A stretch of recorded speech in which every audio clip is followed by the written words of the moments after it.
obrolin, Mas tinggal di mana, dia katakan, Mas ada loh Mas, 2 kalimat yang enteng diucapkan oleh lisan, berat timbangannya pada yaumil mizan, dan Allah Ar-Rahman suka dengan orang yang baca kalimat itu.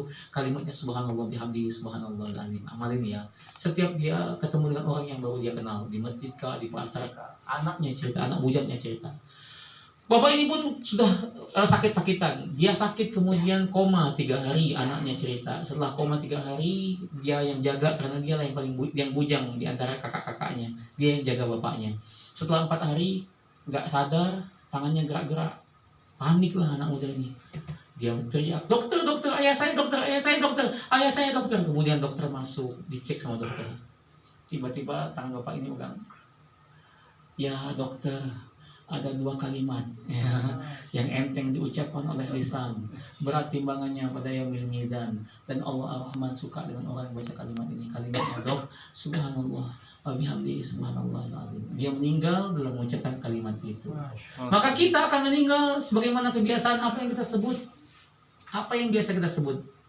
Saya sering ditanya orang, Ustadz ini orang mana? Saya bilang saya orang Palembang. Palembang di mana Ustadz? Di Pelaju. Pelajunya di mana Ustaz? Agak jauh dikit lah, ya kan? Pelaju lah pokoknya. Kawan saya cerita, di kampung saya ada orang yang meninggal tuh, pas meninggal Pelaju, ya kan? Pelaju. Pas dicek ternyata kena mobil. Pelaju, ya kan? Meninggal Pelaju, ya kan? Orang yang biasa main remi, as dikirain asyhadu alla ilaha illallah, ternyata kartu as. As keriting, as sekop.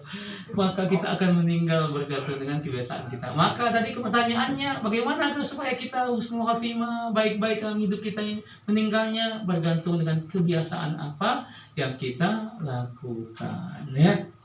Nggak mesti ustaz, nggak mesti kiai. Kalau kita melakukan amalan yang memang bergeser dari kebaikan yang satu kepada kebaikan yang lain, maka insya Allah kita meninggal dalam keadaan itu, ya, insya Allah, amin. Baik, itu ada lagi yang mau tanyakan?